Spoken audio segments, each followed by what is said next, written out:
और जिक्र किया जा रहा था कि YouTube के जितने भी टीचर्स हैं, ऑनलाइन ऑफलाइन, चाहे कोई किताब निकालते हैं, चाहे कोई कुछ भी, एक एक व्यक्ति, चाहे हमारे माँ बाप, चाहे भाई बहन, कोई भी व्यक्ति जो इस समय एग्जाम की तैयारी कर रहा है या एग्जाम की तैयारी करा रहा है या आने वाले समय में कोई एग्जाम देना चाहता है, सबके सबको एक ऐसे आंदोलन की जरूरत है कि जिससे इस सोई हुई कुंभकर्ण व्यवस्था की नींवें हिल जाएं, इस व्यवस्था की जड़ें हिल जाएं और ये आपका हक जो हमारा मानव के तौर पर भी, एक इस देश के संविधान का पालन करने वाले नागरिक के तौर पर भी और एक इंसान के तौर पर भी जो हमारा हक है, जो हमारा अधिकार है, वो अधिकार हमें मिल सके। तो साथी पूरी YouTube, सारी टीचर कम्युनिटी, सारे विद्यार्थी, सब तैयार करने वाले, तैयारी कराने वाले दोनों लोग जाग चुके हैं और अब शुरू हो रहा है इस कुंभकर्ण, निकम्मी, लाचार, बेचारी सरकारी व्यवस्था के खिलाफ सत्याग्रह। वही सत्याग्रह जो महात्मा गांधी जी, भगत सिंह आदि ने अंग्रेजी व्यवस्था के खिलाफ किया था, ऐसा ही सत्याग्रह आज इस देश के हर एक उस युवा को करने की आवश्यकता है। हर एक युवा के परिवार वालों को करने की आवश्यकता है और हर एक युवा को गाइड करने वाले उस टीचर को करने की आवश्यकता है जो इस देश में बदलाव की कोई भी एक किरण देखना चाहते। अन्यथा ये जो दिन आज चल रहे हैं, इन दिन को याद करके आने वाले समय में हम सभी लोग रोया करेंगे कि जब हमें आवाज उठाने का समय था तो हम चुप बैठे, हम लोग शांत बैठे और हम लोग ऐसे सुन्न पड़ गए इस सरकारी व्यवस्था के सामने। पर अब ऐसा नहीं होना चाहिए। अब तुम्हें उठना होगा, तुम्हें भिड़ना होगा और यदि तुम्हें ये तुम्हारा अधिकार नहीं देते तो तुम्हें अपना अधिकार हर एक संवैधानिक नियम का पालन करते हुए छीनना होगा, इनसे लेना होगा। तुम्हें लड़े थे, फिर से एक बार लड़ने के लिए तैयार है। इस सत्याग्रह के मैं 5 पॉइंट क्लियर करना चाहूंगा। सारे के सारे वीडियो देखते रहे क्योंकि मुझे बोलने नहीं होगा। ट्विटर के साथ साथ 5 से 6 ऐसे पॉइंट हैं कि जिन्हें मैं आपके सामने क्लियर करना चाहूंगा कि यदि हम इन चीजों पर करते हैं तो इसका लाभ मिलेगा। इस व्यवस्था के लिए जो जो आज जिम्मेदार है, हर एक व्यक्ति को हमें उसकी जिम्मेदारी का एहसास कराना होगा। चाहे वो हमारे माँ बाप हो, उनकी भी एक जिम्मेदारी बनती है, चाहे वो मीडिया हो, उसकी भी एक जिम्मेदारी बनती है, चाहे इस देश का कोई नेता हो, उसकी भी जिम्मेदारी बनती है, चाहे कोई शिक्षक, चाहे कोई विद्यार्थी हो, सबको उसकी जिम्मेदारी का एहसास। तुम्हारे पास मोबाइल फोन है या नहीं है, तुम ट्विटर चलाना जानते हो नहीं जानते हो, तुम्हारे अंदर यदि अपनी सच की बात, अगर तुम्हारे लिए ट्रूथ, सत्य के लिए आवाज उठाने की हिम्मत है, तुम सच बोलना जानते हो, तो तुम इस लड़ाई के, तुम इस संघर्ष के वीर हो, तुम इस संघर्ष के योद्धा। तो ये सबसे पहले ट्विटर के साथ साथ सबसे पहला जो पॉइंट आएगा वो आएगा आपका कि आपको पोस्ट कार्ड देखे अपने, आप सब बचपन में लेटर भेजते थे ना, तो वैसा ही लेटर सुन लीजिए सब लोग। गूगल पे सर्च करोगे तो रेल मंत्रालय, एसएससी, प्रधानमंत्री, यदि तुम्हें अपने राज्य में भी सुधार चाहिए, मुख्यमंत्री, एक एक रुपए के पत्र आते हैं, एक एक रुपए के लेटर, और उस पे 1 रुपए का या 2 रुपए का लगता है स्टाम्प पेपर, जो वो आते हैं डाक टिकट। तो डाक टिकट चिपका के इन सबको आपको पोस्ट कार्ड भेजने, सबको पोस्ट कार्ड भेजने, जितने भेज सको।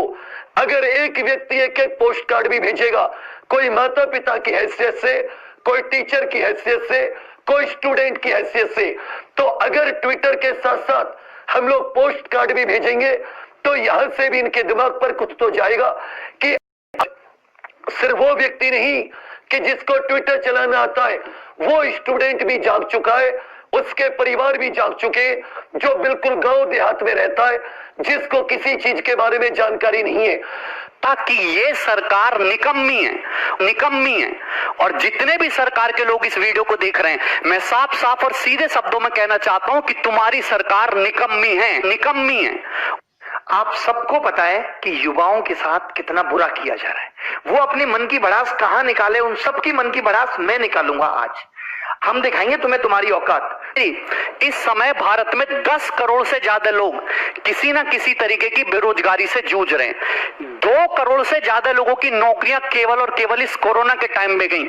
50 लाख से ज्यादा लोगों की नौकरियां केवल और केवल इस जुलाई के महीने में गई। अगर मैं कहूं कि चुनाव का नामांकन आज किया जाए, 2 साल बाद चुनाव कराया जाए, 1 साल बाद चुनाव का रिजल्ट आए और चुनाव में गड़बड़ी के कारण 3 साल कोर्ट में मुकदमा चलता रहे और उसके बाद कोर्ट उस चुनाव को निरस्त कर दे, तो सरकार में बैठे लोगों को, नेताओं को कैसा लगेगा? आज अगर हम ये सोच रहे हैं कि जो एनटीपीसी आरआरबी के एग्जाम में 2.5 करोड़ बच्चों से फॉर्म भरवा के 500 रुपए फीस वसूल के बोलते हैं कि 400 रुपए बाद में वापस करेंगे, कितना बढ़िया धंधा चल रहा है। कमाल का तरीका है साहब का रेवेन्यू वसूलने का, और सरकार का इस पे कोई ध्यान नहीं है। आज 1.5 से 2 साल होने वाले हैं एनटीपीसी और आरआरबी में। एक बार ये कहते हैं हमें कोई एजेंसी नहीं मिल रही एग्जाम कराने के लिए। फिर आपने जब फॉर्म हमसे भराए थे, जब हमसे फीस वसूली थी, तो क्या सोच के वसूली थी? लेकिन हमारे देश की मीडिया इन सबको दिखाने का उसके पास कोई टाइम नहीं है। वो बस एक मुद्दा पकड़ लेंगे, उनको भी पता है सबको मजा आ रहा है, यही दिखाओ, चिल्ला रहे बुरी तरीके से। एक एंकर आप मुझे बता दो कि तमीज का है, अंजना ओम कश्यप, श्वेता सिंह और ये फलाने भाई साहब रिपब्लिक टीवी वाले भाई साहब, क्या नाम है इनका, गोस्वामी जी, ये तो बुद्धि भ्रष्ट इनकी हो गई है। मैं सच बता रहा हूं, ये जितने बुरे कर्म कर रहे हैं, जितने लोगों की बद्दुआएं ले रहे हैं, आज से आप सबसे मैं गुजारिश करता हूं, आप सबके माँ बापों से गुजारिश करता हूं कि इस मीडिया को बाइकआउट कर दो। आप सोचोगे कि क्यों? मैं आपको बता दूं, इसकी क्रेडिबिलिटी खत्म हो चुकी है। एक जमाना हुआ करता था जब मीडिया अगर कोई बात कहती थी तो सरकार की जवाबदेही बनती थी। आज मीडिया चिल्लाती रहे, मीडिया को कोई मतलब नहीं है, सरकार को कोई मतलब नहीं है। सरकार जरूरी नहीं समझती कि वो मीडिया के बात का जवाब दे, क्योंकि मीडिया बाइस हो चुकी है। मीडिया को न्यूट्रल होना चाहिए। आज देश के अंदर कोई पॉलिसी आती है तो मीडिया जनता से जाके सवाल पूछती है, जबकि उसको सरकार से पूछना चाहिए कि आप ये पॉलिसी लेके आए हो, इसको कैसे एग्जीक्यूट करोगे, कैसे लोगों तक फायदा पहुंचाओगे। वो जनता से सवाल कर रहे हैं उल्टा। ये कोई न्यूज है क्या यार? इसके बगैर मेरे को क्या खाना हजम नहीं हो रहा है। लेकिन अगली बात आती है जी, देखो कितनी अच्छी है ये ANI है, जो माना जाता है भारतवर्ष का एक बेहतरीन न्यूज एजेंसी है। ठीक है, बेहतरीन, क्योंकि आप देखेंगे जी नरेंद्र मोदी जी अगर गुफा में भी घुसे हुए हैं तो सिर्फ एकमात्र यही फोटोग्राफर वहां पर मिलता है कि वो वहां अनुलोम विलोम कर रहे हैं और वो भगवान भोलेनाथ का जाप कर रहे हैं, तो ये वाला न्यूज चैनल हमेशा वहां पहुंचता है। लेकिन ये उन बच्चों के घर कभी नहीं पहुंचता जो बच्चे पेपर के रिजल्ट न आने की वजह से सुसाइड करते हैं। ये कभी वहां नहीं पहुंचता, ये कभी वहां आवाज ही नहीं उठाता। लेकिन ये फर्जी ये यहां पहुंचता है कि Maharashtra actor Rhea Chakraborty and her brother Showik Chakraborty arrive at DRDO guest house. ये कोई न्यूज है क्या यार? इसके बगैर मेरे को क्या खाना हजम नहीं हो रहा है। लेकिन ये कोई न्यूज है क्या यार? इसके बगैर मेरे को कि हम आपके युवाओं की बात करते हैं, युवा मन की बात करते हैं। हमें किसी प्रधानमंत्री से, किसी पार्टी से न नफरत है न प्यार है। जो पार्टी हमारे लिए काम करेगी, युवाओं को रोजगार देगी, हमारी बात करेगी, हम उसकी बात करेंगे। प्रधानमंत्री कोई बने, प्रधानमंत्री आकाश से आए, जमीन से आए, तमिलनाडु से आए, गुजरात से आए, उत्तर प्रदेश से आए, बिहार से आए, लेकिन वो हमारे युवाओं की बात करे। वो प्रधानमंत्री जिससे हम सभी को उम्मीदें हमने लगाया हुआ था, वो कुत्तों की बात करता है, डॉग की बात करता है, चिंगारी एप्स की बात कर रहा है। इसके बाद क्या प्रधानमंत्री नरेंद्र मोदी जी ने आज तक कभी, सभी लोग बता दें, मैं किसी का विरोध नहीं कर रहा हूं, क्या प्रधानमंत्री नरेंद्र मोदी जी ने आज तक युवाओं के बारे में कभी मन की बात की? मैं दावे के साथ कहता हूं, 200% दावे के साथ कहता हूं, कभी नहीं किया। क्या प्रधानमंत्री मोदी जी ने कभी युवाओं की बात सुनी? नहीं सुनी। शायद सर वो समझते नहीं युवाओं को और कि उनकी बात उन तक पहुंचे। मुझे तो एक उम्मीद जगी थी कि ये सभी लोग जमीनी लोग हैं, जब सत्ता में आएंगे तो हमारी बात सुनी जाएगी, हमारी बात कही जाएगी। वो प्रधानमंत्री जब आज मोर को दाना चुकाता है तो आप जैसे करोड़ों लाखों युवा उसकी फोटो खींच रहे हैं। याद रखिए, आज आप मोड़ चुकते हुए दानों की फोटो खींच रहे हैं। अगर आपके हालात यही रहे और आपने अपने क्वेश्चन, अपने प्रश्न अगर आपने सरकार से नहीं पूछे, तो आपकी जिंदगी, आपका परिवार, आपके माँ बाप, आपके आने वाले बच्चे खुद मोर बन करके नाचेंगे और उसको नचाने वाली आज की सरकारें होंगी। सरकार कोई भी हो, मुझे डर नहीं है, मुझे जेल भेजा जाए, मैं आप सब करोड़ों युवाओं के लिए मुझे तिहाड़ जेल में डाला जाए, मैं जेल जाने से नहीं घबराता हूं, अपनी बात खुलकर बोलता हूं। और आज मैंने आपके लिए ये देख लीजिए, आज मैंने कई पन्नों का पूरा शोध करके 4 घंटे मैंने काम किया है, पूरा दिन लगाया है, अपने मन मस्तिष्क को तैयार किया है, क्योंकि आज मैं मन की बात करने आ रहा था आपके लिए, युवाओं के लिए। मैं प्रधानमंत्री जैसा नहीं हूं कि जो सिर्फ अपनी बात करे। मेरा किसी के साथ कोई विरोध नहीं है। प्रधानमंत्री जी, आप जो है राम मंदिर बनवाइए, हम आपके साथ हैं। आप धारा 370 हटाइए, हम खुलकर आपके साथ हैं, अपना खून पसीना बहा देंगे। लेकिन अगर आपने या आपकी पार्टी ने या सरकारी नुमाइंदों ने, अधिकारियों ने अगर हमारी बात नहीं की, अगर हमारा युवा आत्महत्या करने को विवश हुआ, तो ये करोड़ों युवा, कई करोड़ युवा चुप नहीं बैठेंगे, जेल जाने से नहीं डरेंगे।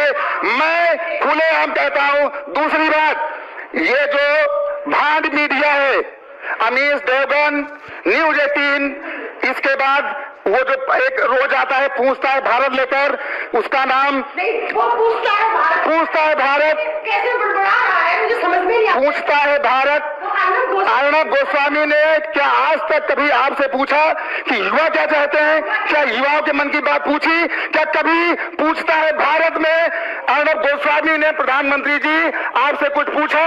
मैं दल रहते हैं, क्या युवाओं के मन की बात पूछी? क्या कभी पूछता है भारत में अर्णब गोस्वामी ने प्रधानमंत्री जी आपसे कुछ पूछा? मैं दावे के साथ कहता हूं, इन चमचों के अंदर इतनी औकात नहीं है जो आपसे कोई बात ऐसी पूछ सके।